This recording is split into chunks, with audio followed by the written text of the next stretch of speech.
कल आपने पढ़ा था कि यदि दो कंसोनेंट के बीच में ई आए या कंसोनेंट के बाद लास्ट में ई आए या डबल ई आए या एक और पढ़ाया हमने ए ई आए, तब नियम क्या होगा समझ रहे। अब देखिए नंबर 1 नंबर 4 है ये देखें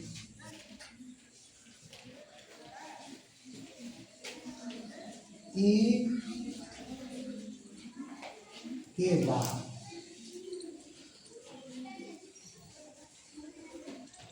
ए आ रहा है तो क्या पढ़ेंगे, यदि ई के बाद ए आ रहा है। तुमने ए के बाद भी उसमें ए के नियम में भी देखा था है, ए के बाद आ रहा था तो कार पढ़ रहे थे, बी के बाद वो बी पहले आ रहा था फिर ए आ रहा था तो बार पढ़ रहे थे हैं। ऐसे ही इसमें भी देखो क्या है कि कोई भी कंसोनेंट आएगा उसके बाद ई तो आएगा ही आएगा, लेकिन ई के बाद ए आ रहा है तो क्या पढ़ेंगे, छोटी ई बनेगी। और इसमें अब पढ़े या और ईयर पढ़े।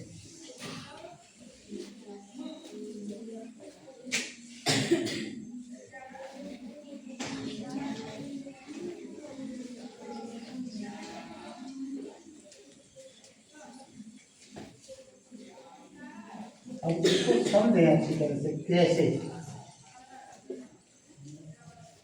जैसे देखो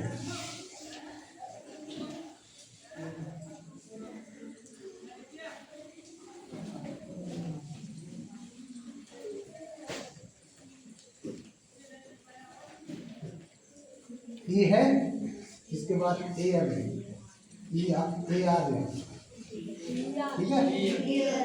अब देखो सी है ई आ गई, अब देखो बी है, बी के बाद ए आ गई। अब देखो अपने आप पढ़, आप बोल रहे हैं डी है,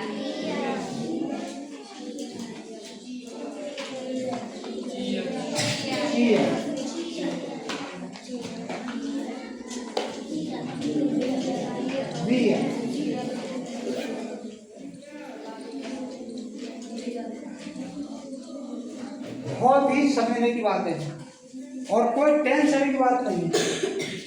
जैसे ए मैं भी तो आ रहा था, वही नियम देखो यहाँ भी तो आ गया।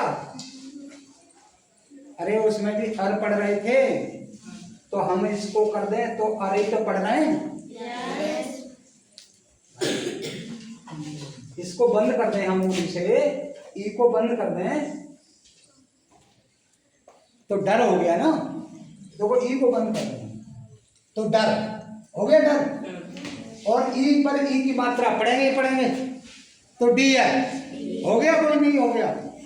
तो नियम में कुछ नहीं है, चाहे ए का नियम हो चाहे ई का नियम हो। अब देखो इसमें भी अगर ई बंद कर देते हैं चल और ई शुरू करते हैं तो चियर चियर दिया। तो इन सब चीजों को आप विशेष ध्यान देंगे, कुछ नहीं है। इस तरह से और भी शब्द बना सकते हैं, नियर फियर, फियर तो बनाओ फियर।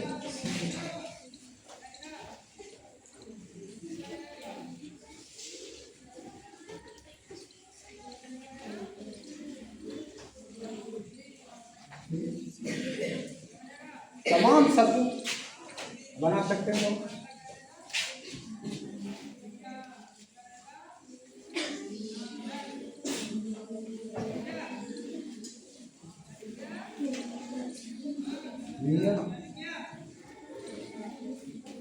बनाइए देखो, जिनका कोई मतलब हो तमाम वर्ड बनेंगे। देखो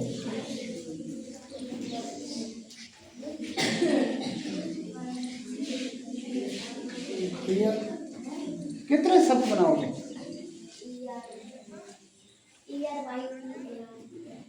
हाँ ये भी सही।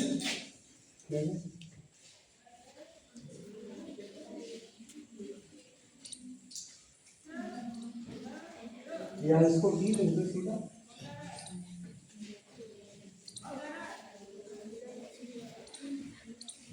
वैसे हम बाई को या पढ़ते हैं, ईयर अगर बाई पर हम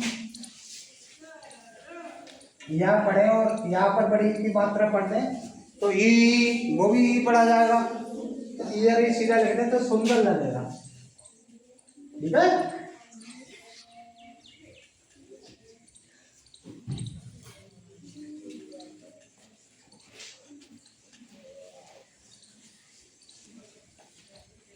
और बताइए, और भी शब्द आप सोच सकते हैं। ईयर, क्या ईयर की तो ऐसी आ रही होता है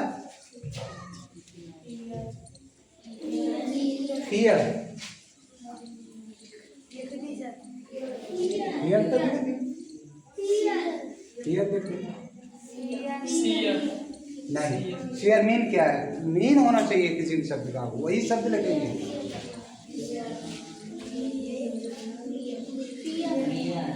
हाँ पियर है। किसी भी शब्द का अगर मीन ही नहीं है तो आप लिख कर करेंगे क्या?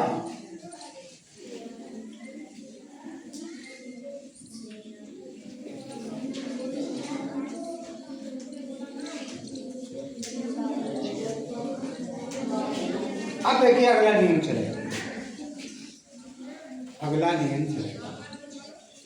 अब देखिए इसमें एक नियम और होता है। क्या नियम है?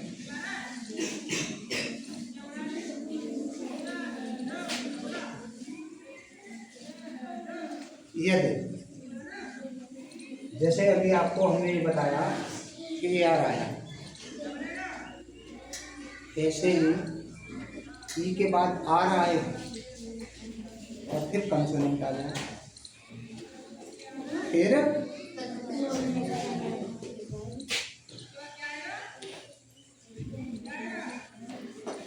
यदि ई के बाद आर और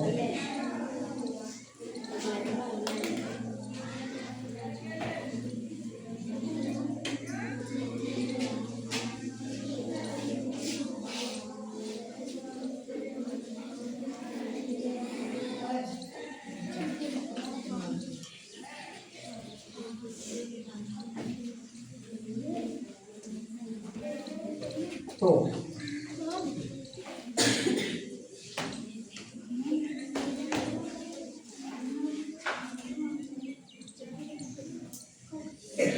को आप क्या पढ़ते हैं?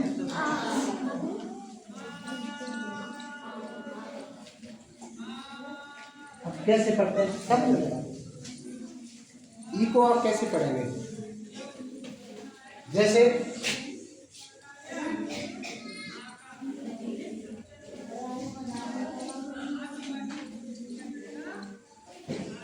देखिए ये कंसोनेंट है कंसोनेंट, यानी कि ए ई आई ओ यू छोड़कर जितने भी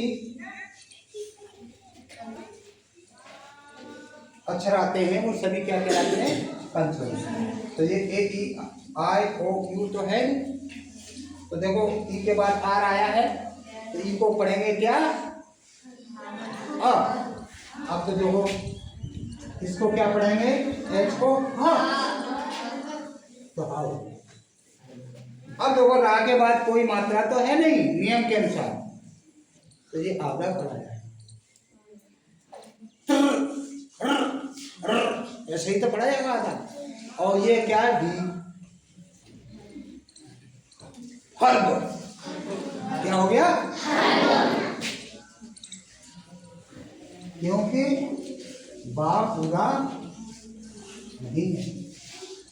इसी तरह के तमाम शब्द आएंगे और उसमें आप बोलिए सब, जैसे आपने ऊपर बोला था।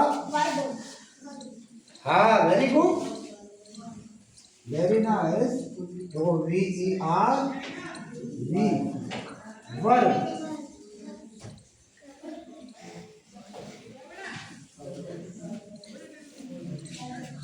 बताइए।